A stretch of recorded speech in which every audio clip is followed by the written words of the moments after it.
I don't know how to put this, but I'm kind of a big deal.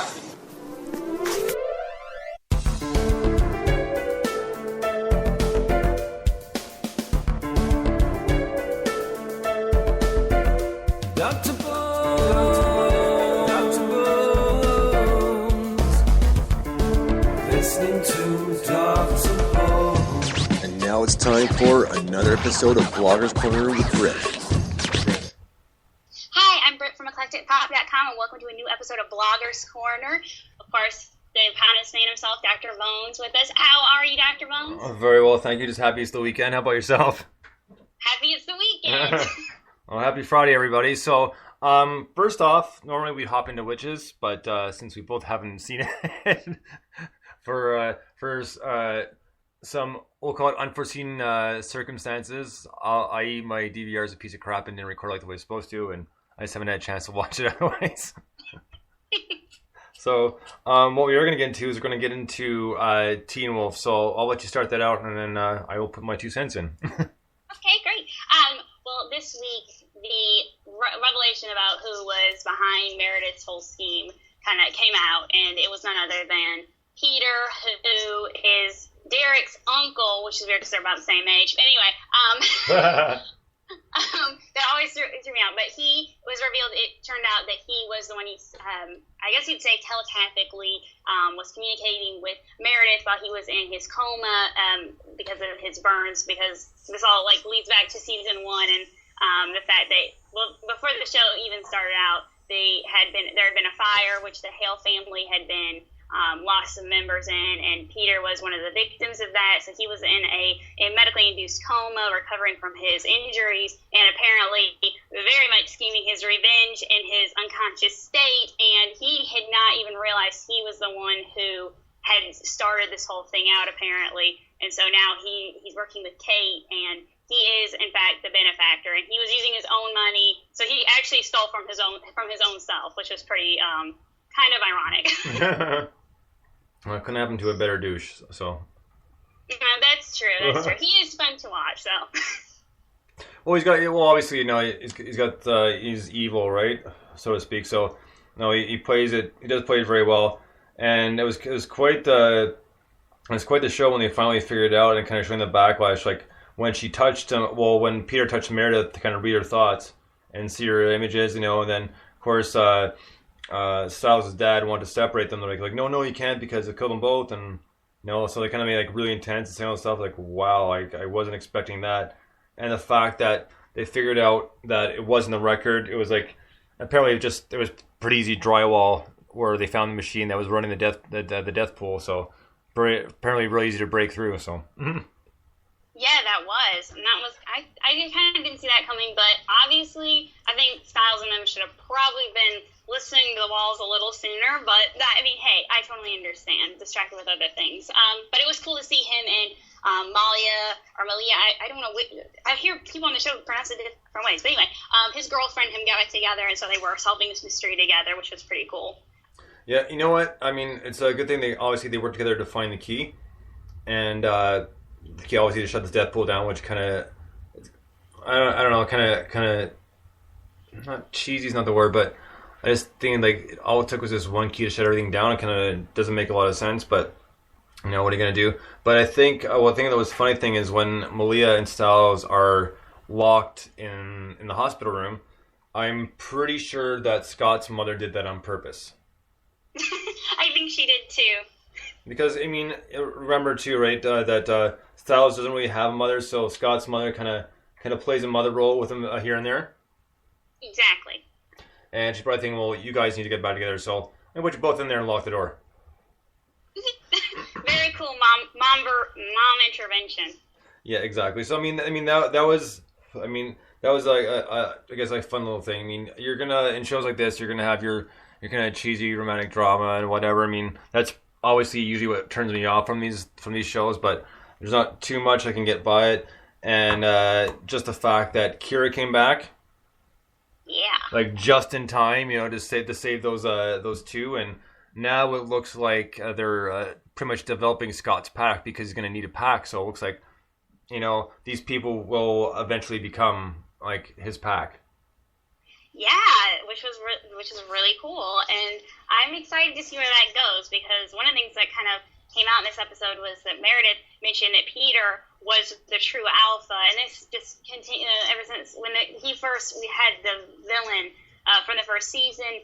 They were talking about it being the alpha. The alpha is this villain, and then when it was revealed that Peter was the alpha, they said, well, Scott is the new alpha, and then it became, well, Scott's not the alpha of the pack that Peter was the head of, but he's now going to be the alpha of his own pack. So I don't know what the difference between the true alpha and the alpha is. It can get a little bit confusing, but I think that Scott will definitely be starting his own pack.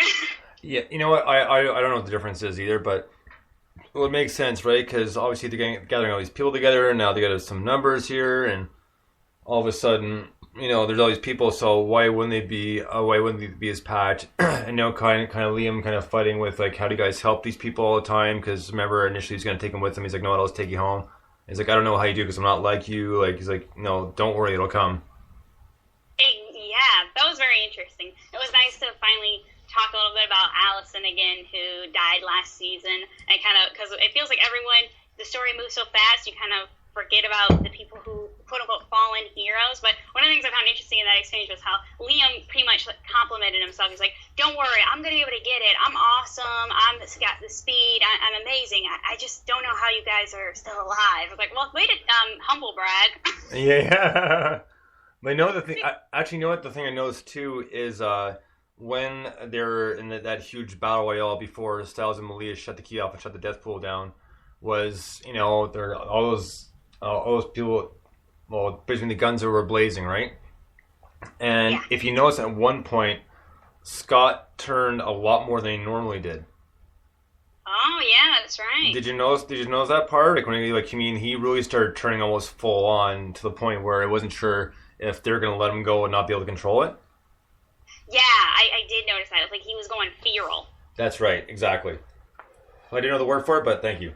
I don't know if that's the official term they're using, but that's what I would call it. No, okay, fair enough. Well, either way, but you know what I mean. And that was pretty cool. I was like, oh, maybe they're going to turn this even more bloody. He's like, well, not so much, but you know, at least they kind of established more. And the fact that the one woman in the pack, I mean, I think she's the one who just recently lost her entire pack to that poisoning. Yeah. When she said that she had met not Peter, but what's his name? The guy whose sister's with the Berserkers. Derek? No. Derek lost his powers, right? Oh, that's right. Yes. No, it's not. It's not Derek. It's the guy who. Oh, the chick is his sister, and I think she has powers, but he doesn't. But she runs the Berserkers. Yes. Argent. Yeah, I can't ever think of his first name, but yeah, I know you're talking Kate's brother. Right. I'm sorry, because I'm not very good with the names of this show too much. I mean, a few of them I am, but anyways, point being is with him when she's like, no, I've met you before, and pretty much saying, no, you used to hunt wolves as opposed to protect them. Like, what's up with that? That was very interesting because it's just kind of shows that when he first came on the show, he hated Scott. He was a werewolf hunter, and now because he's kind of seen Scott up close, and they've developed this sort of friendship. You know, he did date his daughter. That he kind of has seen the error of his ways, and he's trying to change. He's just for the right, you know, whatever justice is, whoever side that is. Right. And you know what? I thought it was kind of cool, but at the same time kind of cheesy because like I'm gonna compare this to what's the name of that movie? Just give me 2 seconds to remember the name of the movie. It's Braveheart. You know, Mel Gibson's whole big speech. You know, when Derek's like, "Well, you know what? Maybe we should do a death pool of our own." You know, it's like, yeah.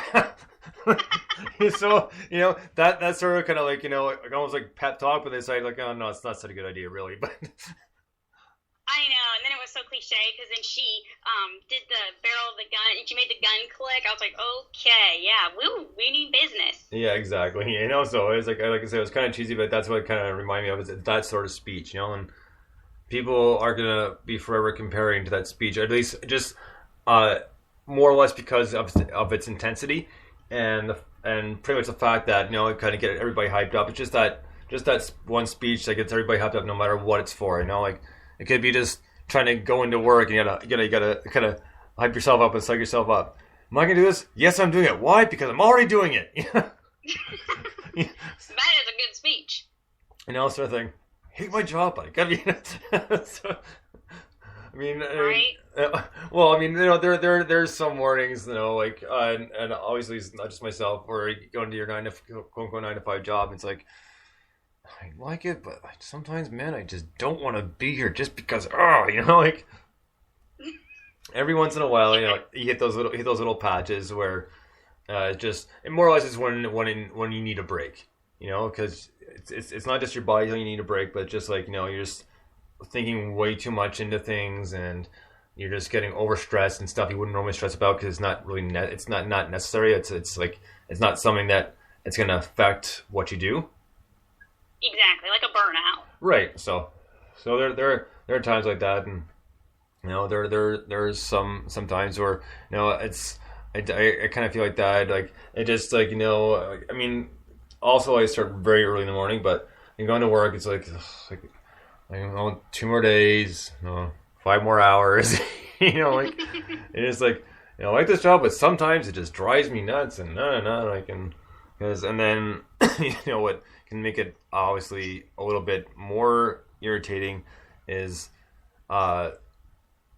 patrons, well, passengers in my case, or just some of your co-workers, employees, or just maybe not even people who work with you, that they could be, like, you know, working somewhere else in the airport, and just sometimes it can get a little frustrating, you know. Like, I mean, it's like I said, it's decent because essentially it's like a small community, Which is nice. Which is what it comes down to, because London Airport is not very big, and, you know, there's like 4 airlines in there, and, you know, there's a couple of restaurants, so there's not a whole lot. It's not massive, right? It's just we're classified as a class 2, which means we're international, but we're not on a massive scale. So that happy medium. Yeah, so we're not like, you know, we're not like flying into like O'Hare or LaGuardia, nothing like that. I mean, we're a lot smaller scale. I'm just trying to think of a small airport because I've never really flown into anywhere but big airports.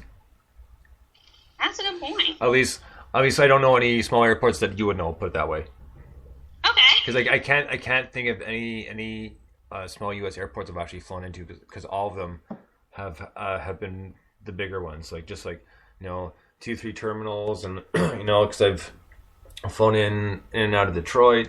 You know, I've flown in and out of Orlando, and, like, you know, I've done like Logan and Boston, and, you know, I've done a whole bunch, but they were all big airports. They weren't small airports. You know, you had to be there super early if you wanted to catch a flight and be there on time, right?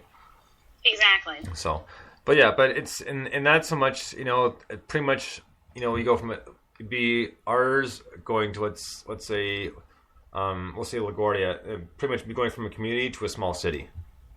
Mm. And, you know, that's exactly the way some of the big airports are around Canada, is they're like small cities, like literally small cities. Because, you know, there's a bunch of different airlines, there's a bunch of different restaurants, that sort of thing. So there's lots of different people working in there, and lots of different areas. Well, that's neat. So yeah, so you go if you go from working, because I actually did work in an Ottawa airport to begin with, like years ago, and then I moved to London. But so pretty much I went from a city to a small community. Nice. Well, that's nice, because it's a little, you know, it's like I said, you know, a happy medium, which means you always kind of want to not have it too small or too big, just right, Goldilocks. Yeah. Well, you know, it's funny too, because it's just like, you know who the big mouths are. You know pretty much who's in what, we'll call it grouping. You know, like, you know, these are the big mouths. These are the ones who gossip. These are the ones who do this, and you can almost pick them apart. Like, so it's one of those things. And if you want something known around the airport, you go to the big mouths. 5 minutes, the whole airport will know. Oh. Yeah, it sounds like what I just said sounds like I'm making it look, it's like it's really small. It's not that small. It's just, you know, a lot of mouths, and it doesn't take much for word of mouth to go around. That can be a little bit of a problem. Yeah, can be, depending on what it is. But, you know, like, it's one of those things too. Besides that, usually go to either go to the gossips or the mouths to find out about some stuff, like, because usually they're the ones in the know. So like, what's going down with this thing? And like, well, no, for what I heard, no, it's like finding an informant, Yeah, it's kind of like Gossip Girl, but at the airport. Yeah, I wouldn't have gone that route, but okay. Like, everyone knows who to contact, so they can all find out from each other. So, and you guys are all interconnected. Yeah, no, I know what you mean. It's that's more of a chick show. I mean, don't get me wrong. I mean, Blake Lively is a really good looking girl, but yeah, not enough to make me watch a show for however many seasons they did. Lord, I think it was 6, but I was barely hanging on at the end. But that was just because of loyalty. Well, fair enough. But yeah, I just wasn't that into it. One thing I actually want to get into, like, since obviously it's a good thing that I actually kind of saw, so we can use this as a filler for Witches, because we don't normally talk about it, but it's True Blood, because it finished up completely this week. And it was admittedly, I've watched most of the seasons. I haven't watched all of them, but I've seen them in bits and pieces, meaning like I've seen bits of the episodes, so I was still able to follow along, so I'm not like in the dark. And I watched the last episode, and I wasn't, I kind of thought it might end a little bit differently. I mean, obviously they got to go through, for like sad and dramatic and that sort of thing, because as you know, kind of everything started tying in and things started going different ways, stuff you didn't expect. And at the very end, with Bill wanting Sookie to kind of give up her fairy power and kill him. Mm-hmm. Instead, she tries to stake through his heart, right? I mean, and he helps her, and like, obviously, really sad. And I was thinking, because she can't read. She's not really able to, or not supposed to be able to read like supernatural beings' thoughts, like i.e. vampires, that sort of thing. And when they were in the church. When I can't remember their names, the redhead and the bald guy. Justin Hoyt. Thank you. So when they were getting married, Sookie could hear his thoughts, and she's like, you could see looking over, it's like, what the is going on here? I should not be able to hear Bill's thoughts. And because of the disease, Bill said he was kind of feeling more and more human. So I felt what they might have done is they might have still given the happily ever after, but Bill would become human as opposed to a vampire, and then yada yada yada, they get married and so on and so forth. So I did, yeah. Sorry, go ahead. I was gonna say I did think they were gonna go there, and then I thought, well, they played so much with him dying, because that was kind of a lot of the penultimate episode and now this episode. I thought if he doesn't die, all this drama has been for a nothing plot point. So I kind of figured, I think they're going to do it. I think he's going to die. I didn't know if she was going to fairy blast him. I thought it would have been interesting if he had turned human. And I think in a lot of ways that probably would have been a better ending. But I kind of felt like the whole show was leading up to, the whole series was Bill was a self-hating vampire. And he'd been through so much. And they kind of had shown some flashbacks this season that he just was kind of ready to go. And I kind of felt like this was his journey and letting go and finding peace. Well, yeah, I mean, like I said, it wasn't a horrible ending. It was so cool, like, how now that she did end up killing him, of course, he just went and kind of blew up into, like, a bunch of gooey crap. I know, that was pretty gross. It was a little more civil than I don't remember. I think it was last season, but or maybe the season before. But when Eric's sister Nora, she died. She had gotten Hep V, and she died, and it was, quite frankly, the grossest death scene I've ever seen. She exploded. She deflated and exploded at the same time, and it was just disgusting. And I was glad that they toned that down for Bill's demise. Mm-hmm. Well, was it Eric who, they show the future, because now Bill's dead, or Sookie's married, and they don't show the guy's married too, but they show the kids, and her brother's married to the chick that, Hoyt's ex, right? Yeah. So, and of course Sookie really liked her because she was able to read her thoughts. The fact that she wasn't lying about sleeping with her brother right at the hop because she just broke up with Hoyt, yada yada yada. And no, they showed them and their kids, and pretty much like a lot of the all their older friends, that sort of thing. Yeah. And I mean, that was, I guess, like a good close, kind of fade out with the family. Everybody's moved on. Everything's better now. But yeah, I did. I thought that was nice. It was like a closure. So yeah, I mean, yeah, it was like it wasn't bad. Like I just I guess like I said, I expected something a little different. So I mean, it's good the way what they did, because the other one was just really obvious. Like always feeling more and more human. It's almost giving us the obvious answer which we think they're going to go with. So it's kind of like more of a deflection. Exactly. So it was. Yeah. Go ahead. No, I was just gonna say it was a good finale, because I've seen so many bad series finales. I'm looking at You Lost. That was the worst finale of any show I've ever seen. Were they finally found?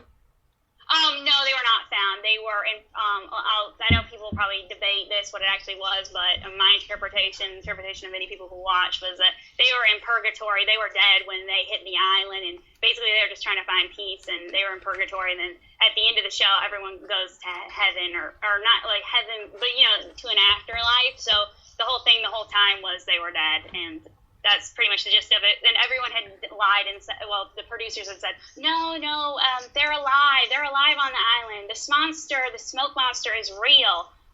It's just, they're in another world, and this is really happening in this universe. And I just was, no way.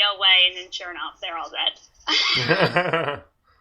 So I felt like that felt like a complete ripoff. And there's so many things I could spend a whole episode on that, but back to True Blood was that it was their ending was very different to the entire tone of the series. It was because the show had been this really, let's just say, crazy ride with, blood and sex and more blood and profanity. It just was it was a haluva of a ride. And so it was kind of interesting that they chose to go out with this really quiet. If people hadn't ever watched the show and they just said, I want to tune into the series finale, they really would not have had any idea what the whole show had kind of been. It was very different in tone than the rest of the series. Oh, especially that new blood that was made. Yes. And they're on the TSX, and all of a sudden they're at the top of Wall Street. Like that was very interesting, because they did train. Eric and Pam, who'd always been wealthy, went to that huge level, and then at the end they showed them back at Fantasia, and I'm thinking, why are they made all this money? Why are they still working at Fantasia? Well, who knows? I mean, they just. I don't know. I really can't answer that one. I'm not sure. Yeah, that was just really weird to me. I was like, well, I guess they're just trying to show them coming full circle. But I am glad everyone kind of got a happy ending. And even though Bill wasn't happy, Right. It was very sad that I felt like he missed his daughter this whole time, because they didn't really go into this whole lot on the show, but Right. I imagine as a vampire, time really kind of stood still. So it was just like yesterday that he hadn't seen it. He'd seen his daughter, and so he'd been without her for a very long time, and so Right. I guess he was hoping he'd be reunited in the afterlife with her. Well, that's pretty much what he's saying, is that because I want to be with them, I want to join them. Yeah. So I guess that was the ultimate goal. And plus, when Bill became a vampire, was it the 1800s, or is it? Yeah, I think so. Okay, because he said, like, I gave this picture to my daughter before I went off to war. So, I mean, I'm just trying to place it because, like, it could have been one of the First World Wars, or it could have been, like, like the Battle of 1812, which actually wasn't 1812, but that's besides the point. So, but no, It was the Civil War. So it was a Civil War. Yes. Okay. Well, that narrows it down then. There you go. So, well, I mean, it just like there was a lot of wars in that time period. Very true. So it just like it's sometimes, and it's not the obvious one either. I think they could have been really random, saying, "Oh, it was the Battle of Bunker Hill." Well, that's true. I hadn't really thought of that. So that's the only reason I was saying that. So like, I gotcha. And yeah, so I mean, it's done, and we'll see what happens next, and I'll see where they're gonna go. Because I'd be curious to see if any of them keep on with a different TV show or maybe movies, So I'm curious to see what they do. I mean, I'm not necessarily gonna follow them, like meaning like watch movies stuff like that if they're not that good. But I'm just curious because you always wonder what happens when like a TV show ends, what do people do afterwards. That's very true. I'm very curious. I do know for sure that the girl who plays Jessica, Deborah Ann Wall, I hope I'm pronouncing her name right, she is going to be on the Netflix original series of Daredevil, which is a adaptation of the comic book that Ben Affleck failed to produce theatrically. Don't even get me started on that one. I know, it was horrible. So now they're making a show for Netflix, and she's going to play the female lead on the show. So she'll be turning up there. I think that's going to start next year sometime. Okay, well, I know the Flash is coming out in September. Yes. So that's going to be interesting between the Arrow and Flash. That will be interesting. So, like, I'm curious to see that. So there's gonna be 2 shows. I can have to add one to the roster, so I have to add the Flash. And I'm not sure if you have. I'm trying to get the time to kind of catch up on the episodes of Agents of S.H.I.E.L.D. that I missed. I have not. Because well, I saw about half the season, and the last part of the season I missed. I just didn't have time, or I didn't record it, or what have you, that sort of thing. So I want to catch up on that because that's gonna be starting soon. It'll be like another week or two. It'll be starting, so I want to be kind of caught up so we can talk about that. But either way, we're definitely gonna add the Flash to the roster because obviously that's starting. So it should be interesting to see how they're going to do this show. Yeah, I'm excited, and I heard they're going to be doing a crossover, and Felicity, there is going to be a Felicity-centric episode at the beginning of the season of Arrow, and Felicity's mom is going to be on the show, and she's going to be played by Charlotte Ross, who, I know that she was on some soaps, and I'm trying to think of like a primetime role people would know her from, but she's a really good actress, so I'm excited to see Felicity's backstory a little bit more explored. Yeah, no, they'll definitely put a good spin on it. I know you're happy about that, so. I'm thrilled. I'm excited. Yeah. I think I saw an actor that got cast. He was holding the script for the episode on Instagram, and I don't know if it was a filter he was using, but it looked like they had turned the script pink. I was like, that is a great looking script. So I'm really excited. But what new show are you most looking forward to seeing? New show? Yes. Actually, I kind of interested to see how I can't even know what it was called. It's something like it's like Buddies or something like that. But it's Kelsey Grammer and Martin Lawrence. Oh yeah, they're showing FX. Yeah. So I'm kind of curious to see how that's going to turn out. I'm waiting patiently for the new season of Brooklyn Nine-Nine to start because I really want to see that. That was an awesome show. Yeah, I know they were nominated at the Emmys this weekend, and Andre Braugher, who plays the captain, he had a bit with the show that was pretty funny. They were taking audience questions, and he was very stoic. It was very funny. Well, it's an awesome show. I know Weird Al opened up the Emmys. He did. Unfortunately, the sound mixing, something was messed up because he was making these really intricate kind of tongue-in-cheek remarks about the shows, but I couldn't really hear them. Oh, I watched on YouTube. It actually came through pretty clearly. So, but it was I watched. I didn't watch all the Emmys. I just watched that part of it. Well, that was pretty good. Yeah. I did enjoy last year. They had. I know you're gonna love this. They had Derek Hough from Dancing with the Stars they choreographed a big dance. I wasn't a lot of people from Dancing with the Stars, but just a dance troupe, and they did dances inspired by the different series, so like a Mad Men dance, Game of Thrones dance. I thought that was pretty cool.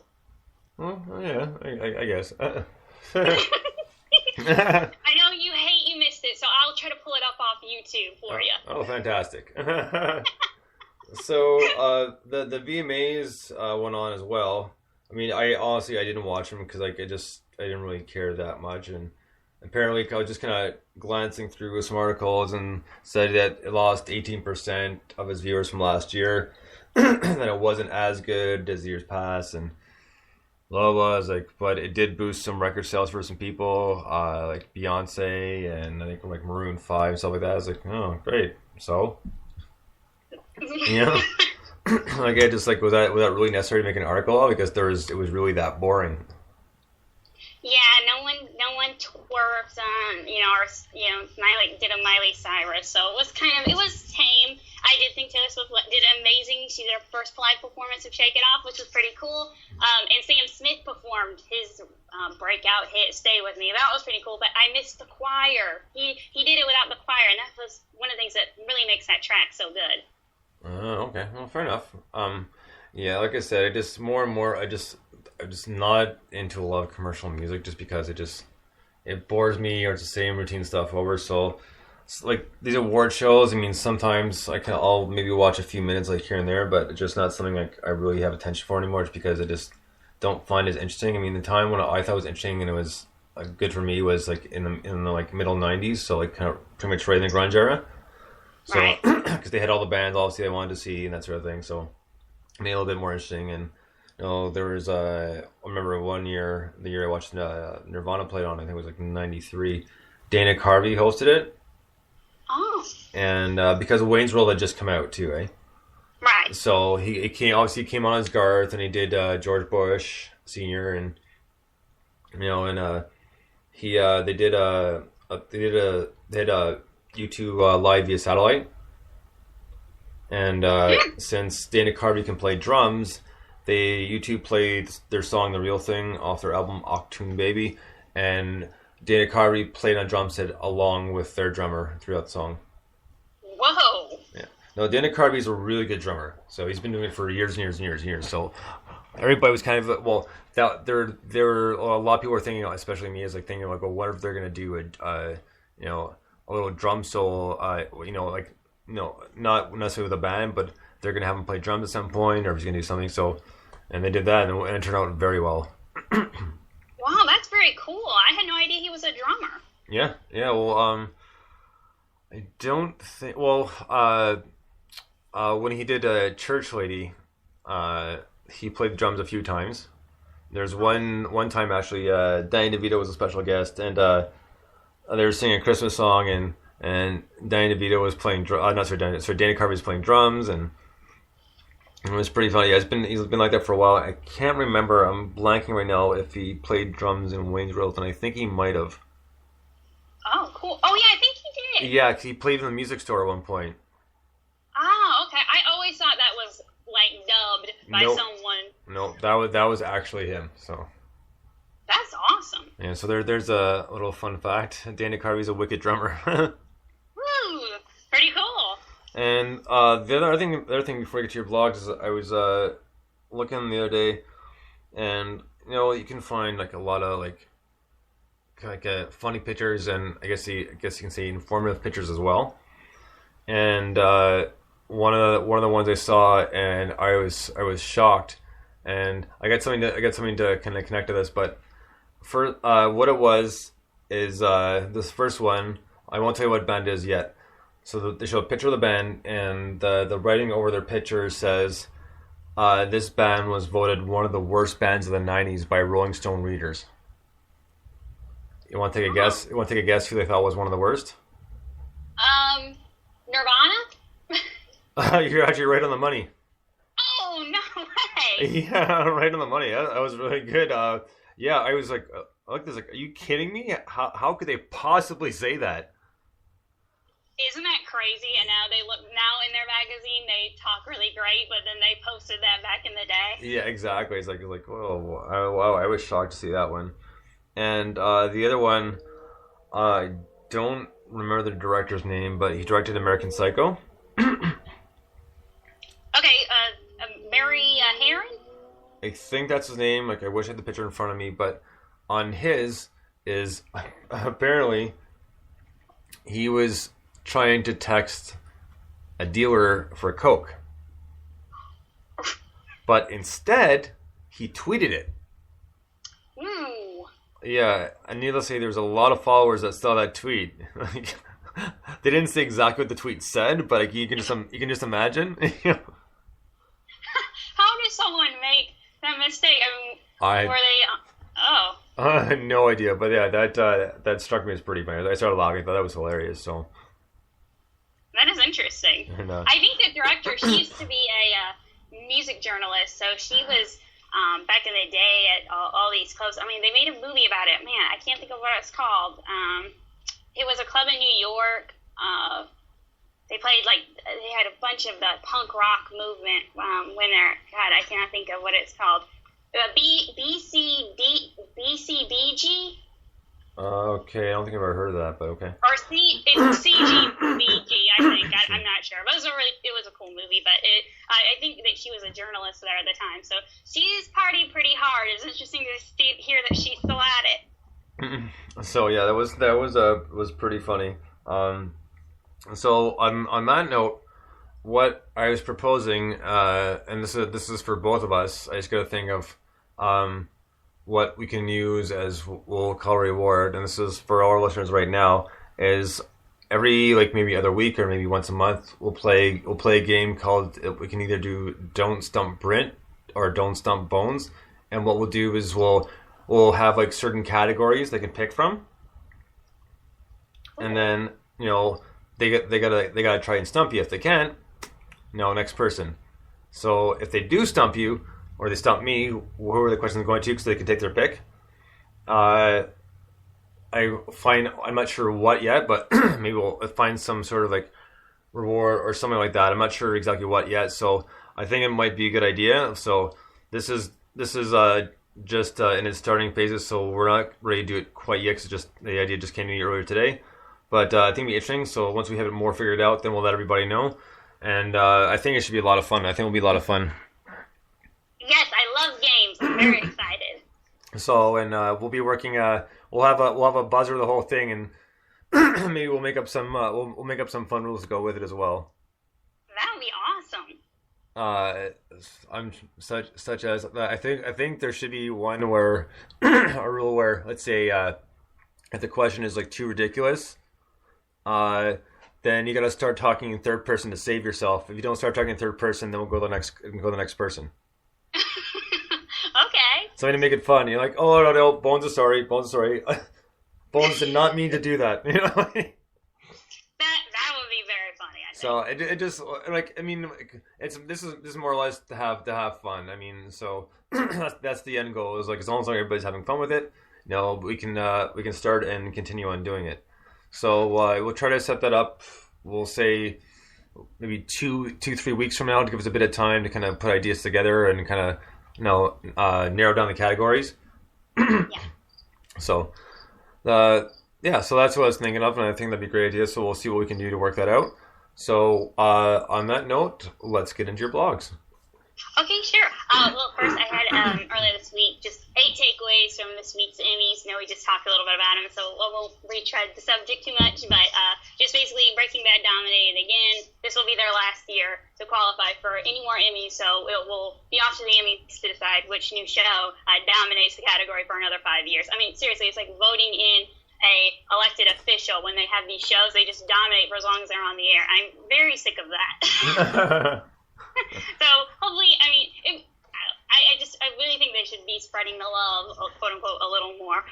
Also had an article about the True Blood finale, just completely dedicated to the final episode. We'll be putting a TV report card up for the entire closing season. And also Tyrant, which is on FX, which I haven't really talked a lot about on the show since it's been on, but I've been documenting it on TV Rundown. And basically, it's an FX show about this Middle Eastern family, and they're ruling this country, and the son who went away to America comes back, and he kind of has his eyes set on overthrowing his brother.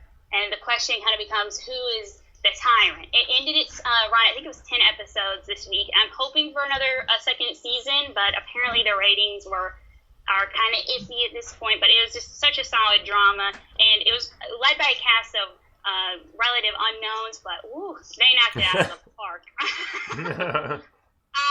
This is just a really good show, a really quality drama that brought in a lot of geopolitical issues, and then you're mixing it in with family and loyalty, and so it was very interesting and very exotic. And finally, this was suggested by a pal on Twitter, Nail, so I want to give her credit, and I believe she also listens to the show, so hi. And she suggested love the people of Twitter. And she suggested a Labor Day list of things to watch or whatnot. So I put together a list, and I'll be posting it hopefully today. So kind of a list of miniseries and TV shows that are worth catching up on, stuff that has finished and stuff that's maybe still in the works, like a drama is getting ready to come back this fall. So I'll have that up, and 2 movies that she suggested too on the list. So I'm very excited to post that. All right, and there'll probably be, I'm guessing there'll probably be a lot of marathons this weekend, so. Definitely. And Houdini, the miniseries premieres this weekend with Adrian Brody. Yeah, see, I saw the commercials for that, but I'm not sure yet. I'm deciding whether I want to give it a chance or not. Well, I'm obsessed with all things Houdini, so I'll definitely be tuning in. But I don't know. The trailer was better than I thought it would. I think that Adrian Brody is a bit miscast. Obviously, Houdini was a man of smaller stature, so I don't know why they cast a man so tall for the part. But it should be interesting. Well, like I said, I'm not sure. I may give it a chance. I may not. I'm just kind of on the fence right now because, I don't know. So we'll see with that one. It looks like it might be good. But I said, I might give it a chance. I may not. So we'll have to find out once it starts, and then if give it a chance, I'll definitely let you know. We'll talk about that as well. Awesome. Yeah, I think for people who enjoyed like the Bonnie and Clyde miniseries, it's kind of going to be a similar type thing, but obviously on Houdini. Yeah, well, Bonnie and Clyde was really good. I really liked that. Yeah, so it's I think the same producer, so it should be pretty consistent. Okay, well, we'll have to see what happens from there and see how it works out. And I'm trying to think if there's anything else that obviously we'll catch up and we'll talk about witches next week, and we'll have 2 episodes to talk about. Yay! Because I think there's one more. I think next Sunday, this Sunday, is possibly the season finale. Oh no, it's ending so soon. I think. I'm not 100% positive on that, so. You're probably right. I think that it feels about right for, the timing, because the fall shows are coming back. Right. I mean, I'm hoping not, but I'm like I said, I'm not 100% positive, so I'll have to double check that. But I think it may be, so hopefully not. Either way, not a big deal. I mean, well, there's just not much we can do about it, right? So, except wait till next season starts. Other than that, just a few things. Tomorrow night at 9:30 will be a new episode of Music Saturday. So now it's time to get your submissions in. I'll be taking them until 7 p.m. Eastern tomorrow night. My special guest come back for the 3rd time as special guest music critics will be the Matt Anderson, so Nolan and Catherine. So I'm very excited for that. And then the week after for Music Saturday, well, Nick and Ann from High School Sweetheart will be joining me in-house to do New Music Saturday as well. So a lot of stuff coming up. And on Thursday, September 11th, we're starting a brand new show. It will be the Bones and Bee Banter Hour. And I'm talking about At Forgotten Bee. So it's another new type of show that we're going to give it a go and get a format we think it's going to work. So, hopefully they'll go over really well and, have another show to work on. It'll be, again, something different to keep you guys listening because I really do appreciate it. So until next time, that's it for this edition of Bloggers Corner. So until next time, it's been Dr. Bones and Britt saying thanks so much for listening. Britt, it's always a pleasure. Thanks for having me, and I always have fun here. So until next time, guys, it's been Dr. Bones and Britt saying have a good day. We'll talk to you soon. Bones out.